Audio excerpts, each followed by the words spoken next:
UP की 37 Lok Sabha seat जीतने के बाद सपा मुखिया अखिलेश यादव खूब खबरें बटोर रहे हैं, चाहे संसद में उनके भाषण हो या फिर दूसरे दलों के प्रदर्शन में जाकर उनका संबोधन।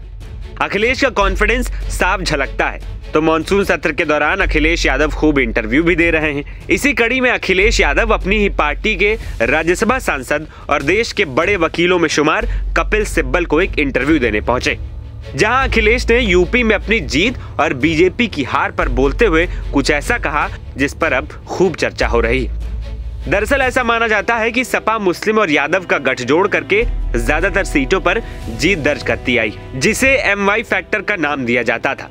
लेकिन कपिल सिब्बल के साथ इंटरव्यू में अखिलेश यादव MY का अलग ही फुल फॉर्म बता गए। अखिलेश यादव ने कहा कि बीजेपी का हमेशा से ही आरोप रहता है कि समाजवादी पार्टी MY फैक्टर यानी मुस्लिम यादव के सहारे जीतती, लेकिन बीजेपी में भी MY फैक्टर है यानी मोदी और योगी। हमने बीजेपी के MY को PDA के फॉर्मूले से हरा दिया।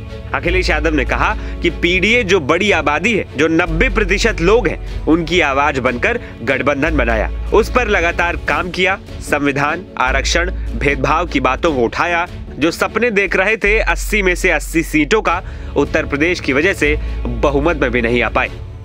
अखिलेश यादव ने कहा कि हमने PDA से जुड़े मुद्दों को लेकर जनता के बीच गए, हमने वही मुद्दे उठाए जो जनता चाहती थी, हमने उसी प्रत्याशी को मैदान में उतारा जिसे जनता चाहती थी।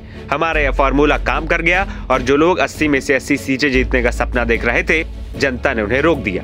बीजेपी को बहुमत उत्तर प्रदेश की वजह से नहीं मिला। बता दें कि लोकसभा चुनाव शुरू होने से पहले बीजेपी ने यूपी में 80 में से 80 सीटें जीतने का लक्ष्य रखा था, लेकिन अखिलेश यादव जो PDA फॉर्मूला लेकर जनता के बीच पहुंचे, उसने बीजेपी के उस मंसूबे पर पानी फेर दिया।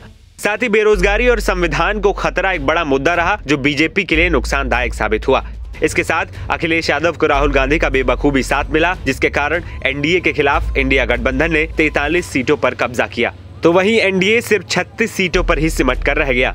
NBT ऑनलाइन की रिपोर्ट।